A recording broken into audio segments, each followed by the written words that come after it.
and not to twist the knife, but just to hear it from your perspective, because we rarely ever do. How was it for you, in 2005? Can you describe Istanbul for us? Actually, as a Milanista, it's we've actually blocked that out. 2005, like what? Like I don't think that year existed.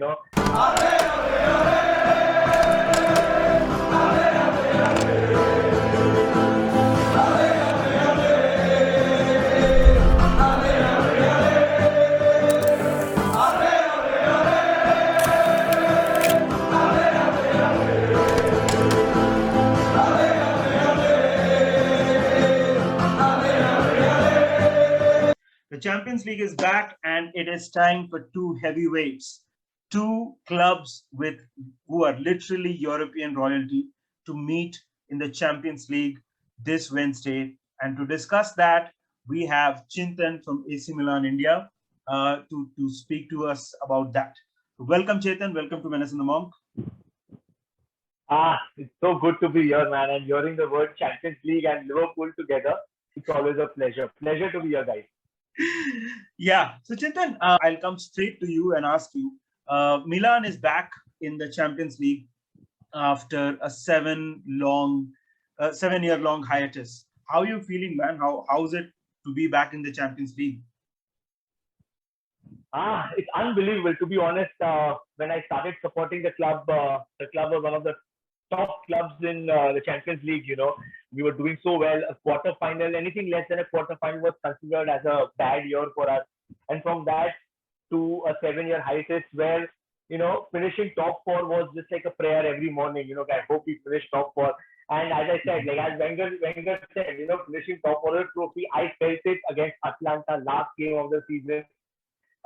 Absolutely amazing. It's thrilling because, with how the current market is and how Serie A, how Italian football is hit, qualifying for Champions League is a must, for the revenues and all. So a lot of things that, our old president used to always say that Champions League is in our DNA, and probably one of the most decorated Italian teams in the Champions League. So it's super exciting to be back. Absolutely. Manas, Liverpool versus AC Milan. I mean, Yeah. I have to, bring up Istanbul. And of course, Chintan, you guys won it in 2007 after Istanbul. Manas, it is almost surreal to me that there are 13, European trophies between the two clubs, and we've never played at San Siro. We've never played AC Milan at San Siro. AC Milan has never played at Anfield. It blows my mind. What are you thinking? I mean, we are going to play Milan at Anfield on this Wednesday. I mean, they first of all European night back at Anfield with supporters. I'm just happy about that. Yeah. Okay, I mean, last year and a half has been tough for all of us to have football back, to have supporters back, and what a way to kick things off, man! Like Milan, yeah, like 7 European Cups, 6 with us. It can't. I mean, Bayern Munich is there, of course. Real Madrid is there, but there's a sense of relatability when it comes to Milan. I don't know why. Maybe because we have grown up watching those finals that you mentioned. Yeah. So this feels nostalgic. This feels right.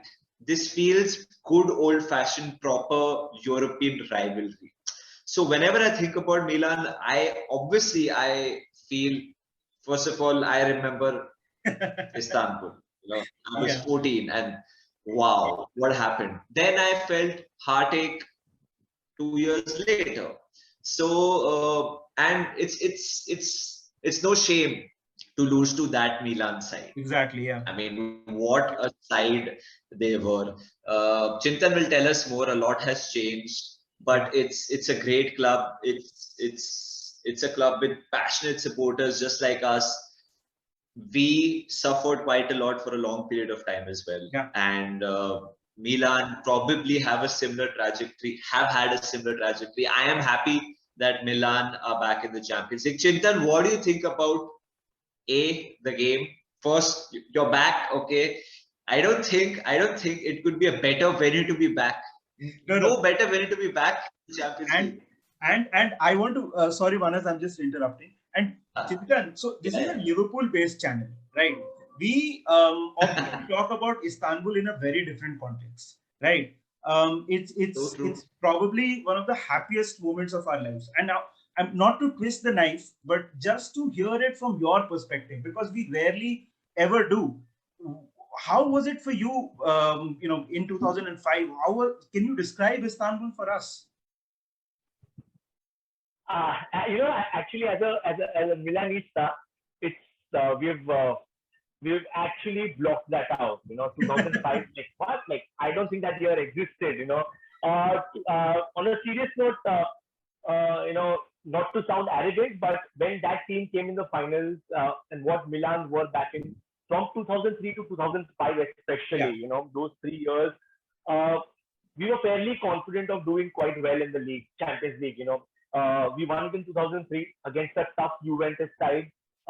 2004 again was a heartache for us. Actually, that 5 year period was quite dramatic for AC Milan. In 2004 we lost to a Deportivo side after being 4-1 up. That was a heartache too. And then coming back in 2005 with such a strong team. And to be very honest, the way Milan kick-started that final, especially with Paulo's goal so early on, usually you don't feel confident. Of course, the final doesn't matter how many goals you score, you're not confident. Okay, the opposition might come back. But as a Milanista, that time I was fairly confident. Yeah, this is it. We've got this. And somehow I was watching with a few fans, and at halftime, I think Rafa got VP Haman on. I think he got that sub on, and we're like, okay, now I think this sub is there only to close Kaka, because Kaka was running riot that game. That final Kaka was running riot, and it was just a blitz. To be very honest, those 6 minutes was mayhem. Was just blitz for us. I swear, I have never seen anything like this in football ever in my life, and I've been following Milan from 2000 2001. I've never seen something like this where in that 6 minutes a team with champions, can crumble like this. And of course, there have been a lot of reports where half the team was celebrating and Paolo Maldini was very upset with that. That guys don't celebrate. We've not won it yet. It's very hard to imagine a team, especially being coached by Ancelotti and players with such star-studded players, especially like the Pirlos, the Gattusos, the Seedorf, Crespo, to break from where they were, from a 3-0 up and a 3-all. And you could see, especially in the penalty shootout, when I'm telling you, when the penalty shootout was going to start, we were all sure that Milan are going to lose because we had to score before that. And that double save, to be very honest, I had no idea who Jersey Dudek was before that. To be very fair. Of course, I knew he was a Liverpool goalkeeper. And I was like, is he supposed to be this good, or did he just turn into prime Gigi Buffon in front of us, And Shevchenko was rattled. And you rarely see a player of his quality rattled. And when he walked up to that penalty, I think I knew that's it. This is it. It's very hard to say all credit, but I think that game, especially what that penalty, of course, it got saved, and the rebound was scored, and just of course, for us fans, what we've seen Liverpool in our era, it's been Gerrard. Gerrard is equal to Liverpool. It's good to see a player who's so loyal to rally the team. Of course, it's hard to see it against Milan. But it was great to see, that belief, because I read in his autobiography, he somewhere in his mind thought that, guys, let this not be a tennis score, This is what I read, what he's written. But to have that belief to come back that, okay, no, this is not it. Commendable, and you've totally eradicated it out. But to be very honest, the 2005 Milan team was way stronger than Liverpool. And I think 2017 was not that strong. We had old horses. And I think that Liverpool team was slightly better than Milan, I guess, yeah, but I guess justice does. But people say revenge. No, I don't think that was revenge, to be very honest, because revenge would be if Liverpool has 200 shots on target being saved by one of our goalkeepers and we score 3 goals in 3 shots. That is called revenge. That 2007, I'm sorry, that's not revenge. That's that. I mean, you've summed it up really, really well. Especially that double save. I remember, bro. Like when the commentator mentioned when Dudek saved that, you might as well start writing Liverpool's name on the trophy because Exactly. it just felt ki boss, this is it. And there was something about 2007 where, like you said, I think in 2007 we were the better team over the 90 minutes and Yeah. Milan won. And 2005, you guys were just like you were not the better team. You were so much better than While us. But still, we just ended up winning. But anyway, And that's the past. Chinta, that's the past. We can go on forever. But now you're back in yeah, the Champions League. Now you're back in the Champions League, and the first game is at Anfield. How does it feel like? it's actually, when we have our group and we were discussing things, and when the draws were being made, of course, it was pretty evident when Milan won 4-4 that we are going to be a group of death. That was pretty evident. With seeing the number of teams in spot 1, 2, and 3. And we were discussing it, and especially me, I had this gut feeling that I don't want Atletico Madrid. Okay, for one reason, because Diego Simeone plays in a very typical manner. He's a very he's a hard, he's a fighter, he's a warrior, and his team yeah, plays in a way which how he used to play. And of course, he's from Inter Milan. And another thing, of course, another club we didn't want to go to another stadium we would want to avoid was Anfield, because of course the atmosphere, the noise, and Liverpool, how they play. And it was just probably that thing. And I guess being a very young team, everyone, like, we finished so well last season. We finished second. A lot of people said, non-Milan fans said that okay, there was no crowd, there was no pressure. hmm, That's why Milan did well. It was easier for them to do well. And hmm, what better way for players? What better way for us hmm. fans to, like, as a litmus test, to go to one of the best stadiums in the world, Anfield, to, if we can soak up that pressure, if we can perform well under that pressure, it is like a litmus test. Of course, no one knows that Milan, I'm not saying we're going to turn up and win the trophy, let alone qualify. But I would not rule that out, because there's something about Milan and Champions League, and magical nights. Of course, you guys know it, you guys are 6-time champions. So there's something about those magical nights, and as you guys said, it's royalty, we've seen in recent times about the PSGs and the cities and the money, this is pure football, these two teams are pure historical teams, it's fun to play against them. And Anfield, as a player, like if I am a Milan player right now, the young players, I would be thrilled because to go there to play against the Mohamed Salahs and playing, to be very honest. And I just hope they don't get bogged down by the pressure, which I know they won't, because you are going there, you have nothing to lose. You're representing a very good club. You're playing against one of the best clubs. Best litmus test for us. And as a fan, I would say bring it on.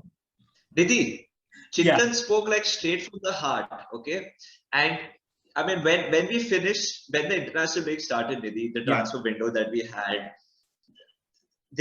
I mean, we know certain people who have been chatting shit about our club yeah, and our club as and our team as well and our squad as well.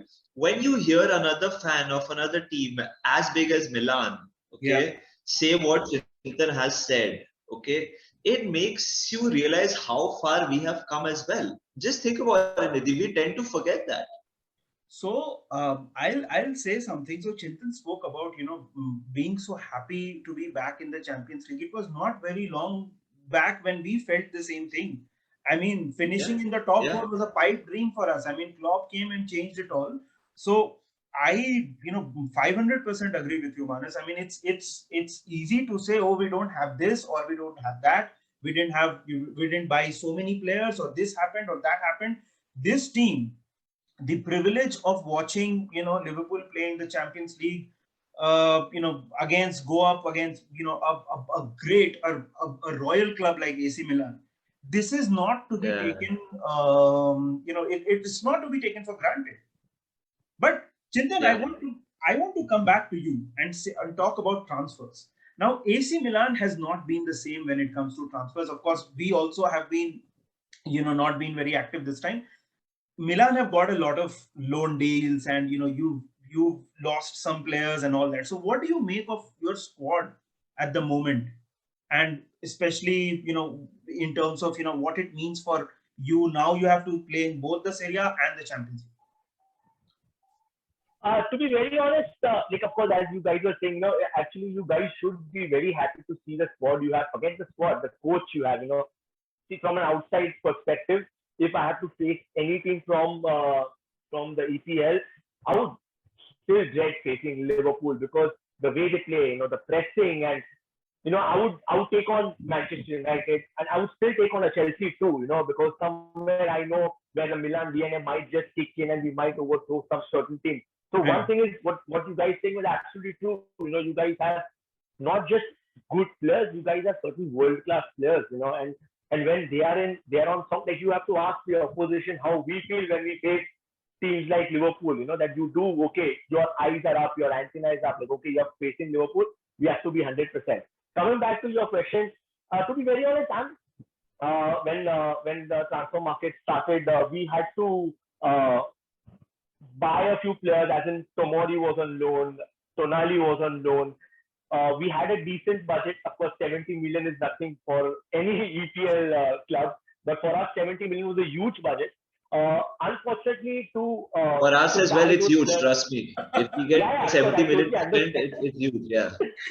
Yeah, so for us to buy those players was a big deal, So technically speaking, some people might say that the squad is not changed a lot. Our starting 11 is still more or less the same. Uh, we did try to buy a few players. Of course, we couldn't crack the deal. I feel I'm still happy with the squad we have. To be very honest, I'm of course Champions League is just, let's see how far we go. This is like a first year, year one for us. Hmm.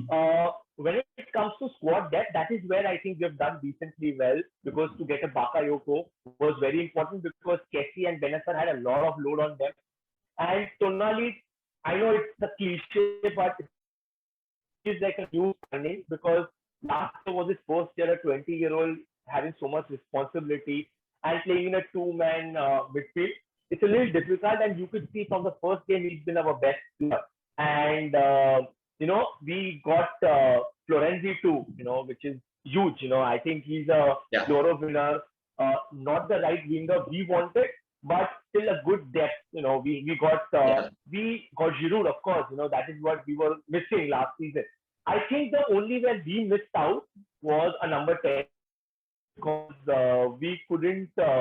Hmm. we couldn't get the guys we wanted, I guess. But more or less, it seems like an okay squad, for me, because I think to uh, to to a complete overhaul or to buy so many players would be a little disruption, because what Pioli has bought right now is our starting 11 is pretty useful. Hmm. So probably miss out on a player or two, and not to be very fussy, because over the last 5 to 10 years, our transfer market has been horrendous. So this is a much improved transfer market, a smart transfer market. Rather not buy a player who's going to be either wasting our salary, because every penny matters nowadays.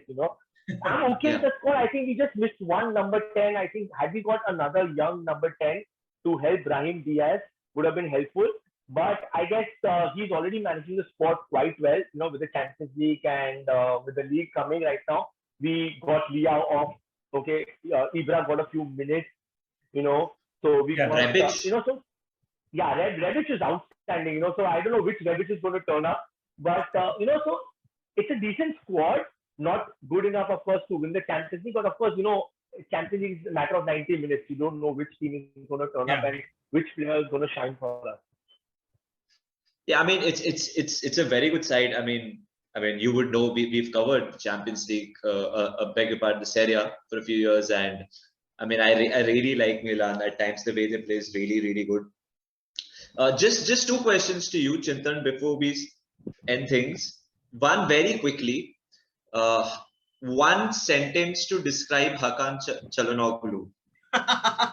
Who? Who?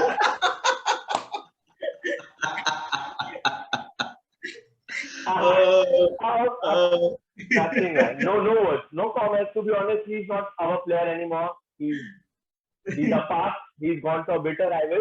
Let him finish second below us. Oof, yes, that's the spirit. Okay, Nidhi, I'll take your lineup first because Chintan has been speaking quite a lot. We want to listen to your voice as well, Nidhi.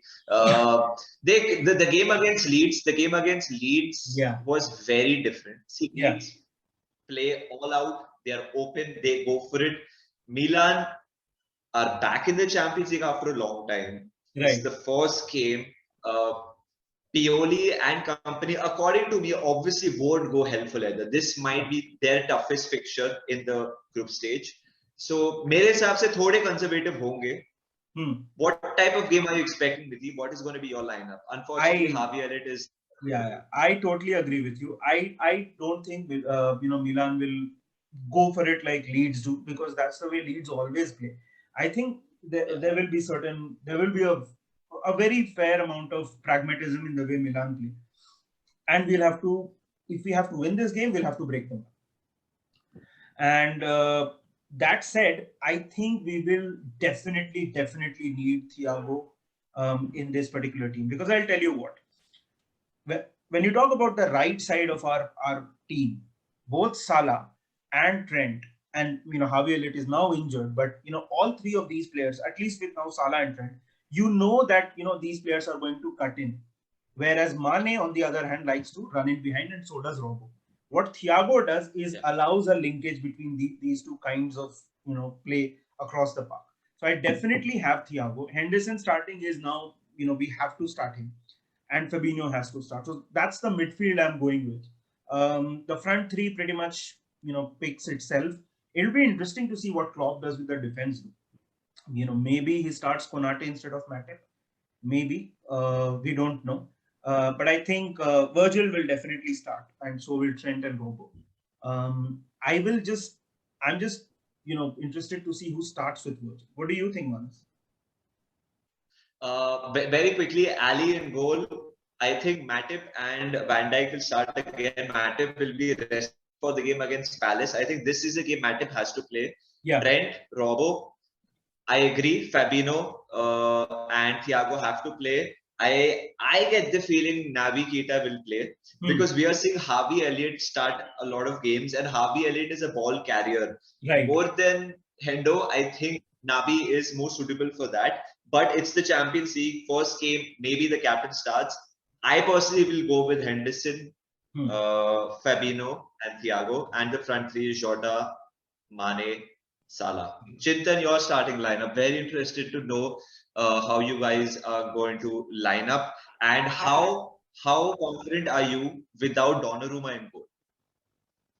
I think one place I guess I think you guys are wrong is I think Milan also play in one particular way. They don't know any other way. Not that they don't know, but I think they like to play this one, and that's been our winning formula is the press. We play a 4-2-3-1, and I think we're going to stick with that. Like I think Thiago and Calabria are going to be our wingback. Tomori has to start with. I think Kyer was rested for this one particular reason against Lazio.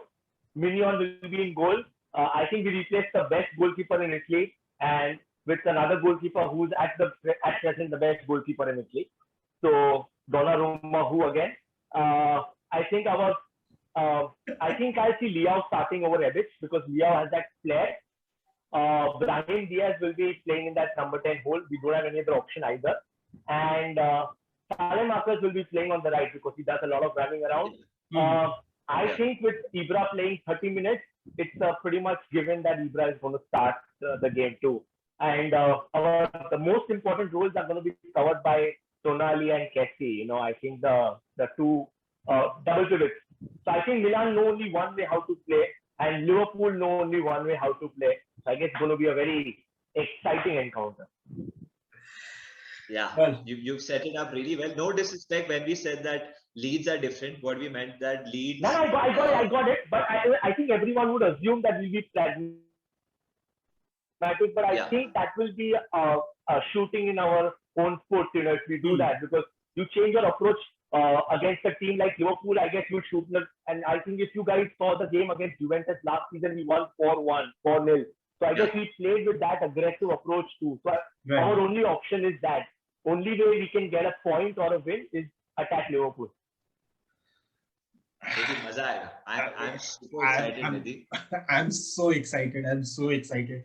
So, my man Manas here is going to be presenting Liverpool versus AC Milan and a host of other games. So, please make sure that you watch it.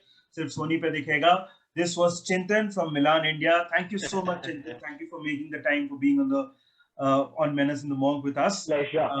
This is Menace and the Monk. We'll be coming up with much more content your way. Cheers and bye bye. Yes, Manas. One sec. Chintan, do you want to give your prediction? Oh yeah, of course we did do that. I'm going with a bold 2-2. I think it's going to be a 2-2. It's a draw. Yes. I hope it's a 2-2 and a 90th minute Tonali free kick which goes in, but I don't think that happens. But I'll go with a 2-2 with Liverpool having 582 shots on target, Milan 2. Yes, sadistic. जाते जाते मार ही दिया sadistic comment साले ने. Cheers, awesome guys, awesome. Thank you so much, Chintan. Welcome. Always a pleasure, man. Absolutely. Chal Nidhi, let's sign off. Cheers, guys. Thank you for watching. This is Menace and the Monk. We'll be coming up with much more content your way. This is Chintan from Milan, India. Thank you so much, Chintan. Thank you, Manas. Thank you, everybody, for watching. Cheers and bye-bye.